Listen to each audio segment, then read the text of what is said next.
다음은 명국대전입니다. 이재명 대표와 조국 대표 이게 참 이름을 너무 잘 줘요. 명국대전. 이 호남 재보궐선거를 둔 한판 승부를 빗대어서 얘기하는 건데요. 이재명 대표가 어제 10월 16일 재보궐선거가 열리는 전남 영광을 찾았습니다. 호남 위기론의 군수선거까지 당대표가 직접 챙기는 모습 어떻게 보셨습니까? 이 중요한 선거입니다. 영광 선거는 아주 중요합니다. 곡성도 있는데 왜 영광이 더 중요합니까? 곡성 그러니까 우연히 두 군데가 같이 있지만 영광이 중요합니다. 왜 왜 그러세요? 그러냐면은 일단은 영광의 민주당 후보 공천에 이재명 대표가 일단은 뭐 깊이 관여한 걸로 지금 돼 있고요. 네. 그리고 그런데 이제 이 공천에서 탈락한 사람이 조국 혁신당으로 가가지고 공천을 또 받았어요. 그렇게 됐 그런데 이게 이제 공천 후유증이 물론 있고 민주당 후보한테는 뭐 또 흠결이 있는 거 아니냐라는 지역의 여론이 있고 이러기 때문에 여론조사를 해보면은 비슷비슷하게 나와요. 그러니까 승부를 가늠하기가 어렵고 여기에 또 제3후보로 진보당 후보가 있는데 굉장히 강력해요.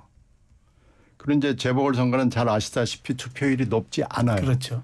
그렇기 때문에 조직선거 각종 인연을 동원한 투표율 높이기 작전 뭐 이렇게 따지면 지금 제3의 후보인 진보당 후보 만만치 않습니다. 그러니까 진보당 후보가 당선이 될 수도 있지 않나라고 보는 사람도 있고 진보당 후보가 어느 쪽 당 후보를 공약을 더해서 표를 뺏어가느냐라는 것도 또 하나 변수고 그러니까 투표율하고 조직하고가 지금 변수가 돼가지고 이 세 후보가 완전히 난장판으로 지금 가고 있는 거예요. 근데 이제 어느 당 후보가 될지는 아무도 모르죠. 아무도 모르지만 이게 이제 영광 선거 이후에 이재명 대표의 선고가 있을 거예요. 그리고 조국 대표는 지금 현재 뭐라고 얘기해야 되나. 이건 선고는 분명히 나는데 언제 나느냐. 그리고 이제 뭘로 나느냐. 여의도에는 양설이 다 존재합니다. 유죄로 돼가지고 수감이 되면서 국회의원직이 날아갈 거다라는 이게 이제 보통의 예상인데 파기환송설이 또 돌아다니기 시작해요. 그러면 조국 대표가 만약에 이 영광 선거에서 후보가 조국 혁신당 후보가 이기고 이렇게 되면은 조국 대표의 대법 선고도 어떻게 될 것이냐라는 걸 지금 굉장히 열심히들 들여다보고 있는 사람들이 많습니다. 따라서 두 대표 이재명, 조국 두 대표의 사법 리스크 문제와 연관이 돼 있고 또 이것뿐만 아니고 앞으로의 향후 전국에 따라서는 어느 당 후보가 이기느냐에 따라서 이 얘기가 달라집니다. 이건 굉장히 중요한 거고요. 물론 국힘당은 강화와 금정구, 부산 금정구에서 어떻게 되느냐가 또 그렇겠죠. 한동훈 대표의 운명에 영향을 줄 것이기 때문에 이 4개 지방자치단체장 선거가 지금 여야 모두에게 매우 중요한 것이 되고요. 사실 어떻게 보면 물밑에서 거의 뭐 피 튀기는 싸움이 벌어지고 있다고 봐야 됩니다. 자, 근데 지난 총선은 정에는 잘 아시다시피 지민 비조였습니다. 지역구는 민주, 비례는 조국, 혁신당 이렇게 했는데 최근 들어 이제 양쪽 지도부 간의 그 오고 가는 워딩을 보면은 약간 감정 싸움 같아요. 그러니까 뭐 이제는 뭐 고인물이 아니고 상한물이라고 했더니 이제 조국 혁신당에서는 우리가 민주당이 5분 대기조냐, 영세정당 압박하지 마라. 이런 식으로 지금 약간 좀 그 발언수가 좀 세졌습니다. 이건 좀 감정 싸움으로 봐야 되나요? 아니 이건 너무나 자연스러운 일이에요. 왜냐하면은 무슨 저 민주화라든지 이런 걸로 서로 지금 엮여 있는 관계도 아니고 정치적 이해가 얽혀 있는 관계인데다가 누가 사법 리스크를 세게 받느냐에 따라서 사법 리스크를 안 받는 쪽은 대권 후보로 그냥 비등할 수 있는 상황이 되는 거거든요. 과거에 민주주의로 하나가 되었던 YS와 DJ가 그 반으로 나눠지는 거 보세요. 왜 87년에 노태우 대표가 대통령이 됐습니까? 둘이 갈라지니까 된 거거든요. 그런데 뭐 황차 서로 이것은 민주주의도 아니고 자식 입학 문제라든지 아니면은 지방 자치단체장 하면서 거짓말 시키고 뭐 이런 걸로 해가지고선 지금 야당 대표를 했는데 이런 일로 갈라지는 건 너무나 자연스러운 일이고요. 자연스럽다. 김민석 최고가 뭐 조국 대표한테 상한물이라고 하고 조국 대표가 우리가 5분 대기조냐. 사실은 사람들은 기분 안 좋았으게 그동안 꾹꾹 참았죠.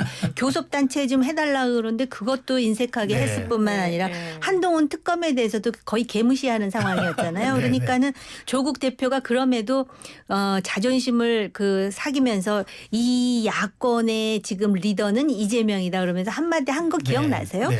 만약에 본인이 심상정이었으면 자기는 그 당시에 단일화해줬을 대선에 거다. 안 네. 나가고 단일화했겠다 네. 얘기인데 네. 그럼 만약에 이재명 대표가 사법 리스크로 우리가 상상하는 그런 상황이 벌어지면 네. 본인밖에 후보가 더 있겠어요? 네. 그렇게 생각 안 할까요? 네. 적어도 여러 가지 그 계산과 의지와 의도가 있지 않을까 이런 생각이 들거든요. 네. 그래서 지민 비조는 이제 흘러간 노래예요. 이제는 박물관에 갔다. 지금 보면은 히트곡이 오래 안 가요. 아니 당장 윤석열 대통령과 한동훈 대표 아까 1년이 안 갔다 네. 그러는데 그건 야당도 마찬가지죠. 무슨 지민 비조겠어요. 그러다 보니까 좋은 말로 명국 대전이죠. 네. 네.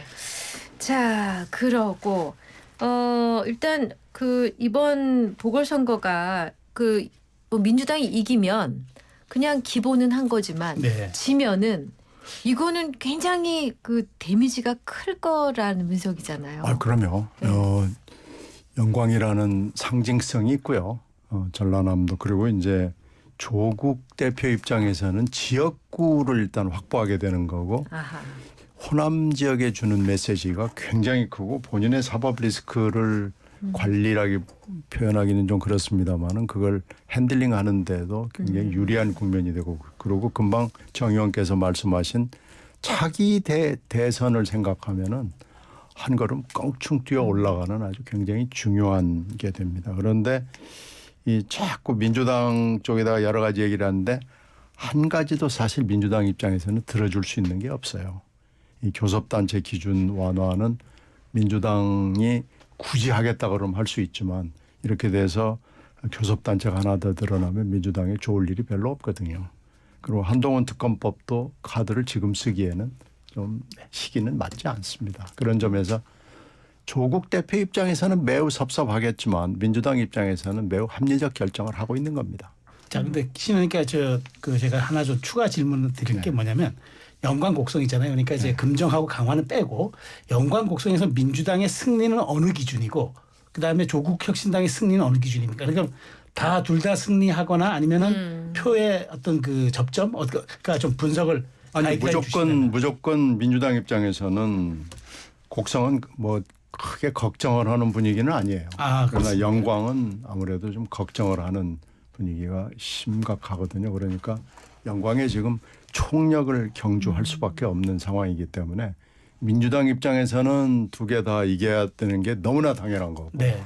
그것도 표 차이가 간들간들해서는 안 안 되겠죠. 되고요. 많이 이겨야 되고 조국 대표 입장에서는 다른 건 모르지만 영광은 좀 어떻게 해봐야 되겠다라는 생각이 굉장히 강한 거죠. 지금 하고 있는 행태가 그렇지 않습니까? 네. 영광이 최대 격전지로 떠오르겠군요. 그렇죠. 그렇게 네. 봐야 됩니다. 조국 대표로서는 간들간들하게 영광에서 이기면은 그거는 엄청난 승리가 되는 거예요.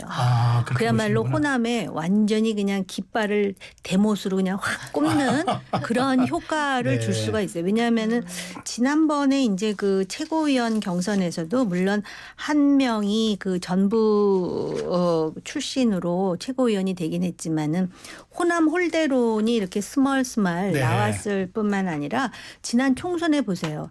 비례대표에서 조국 대표의 혁신당이 그렇게 엄청난 승기를 잡았던 네. 것은 호남의 그렇죠. 응원이 네. 컸고요. 네. 심지어는 속으로 그랬다는 거 아니야. 비례대표뿐만 아니라 지역구도 좀 낼 걸. 했다는 거 아니겠어요. 그렇기 때문에 영광에서 만약에 진짜 단 한 표 차이로라도 조국 네. 혁신당이 이긴다. 이거는 그렇죠. 조국 대표에게 새로운 계기를 만드는 것이고 그렇게 이상하게 이재명 대표가 지잖아요. 네. 그러면 사법 리스크에다가 11월의 재판에서도 이게 민심이라는 게 이 이재명 대표는 선거에서 다 이긴다. 그런데다 당내 권력도 확실하다. 이런 생각이 아니라 조국한테 결국은 지네? 네. 이런 하나의 이미지가 중요하잖아요. 사람들이 어떻게 인식하느냐가. 그래서 요번에 이 보궐선거가 굉장히 큰 선거가 됐죠. 네, 그러니까 6월 1일 26년 6월 1일에 지방선거도 중요하고 네.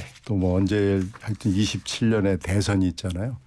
이것까지 다 걸려 있는 굉장히 큰 선거입니다. 영광 선거는 정말 영광을 누가 가져가야 하느냐라는 글로리라는 영광입니다. 영광.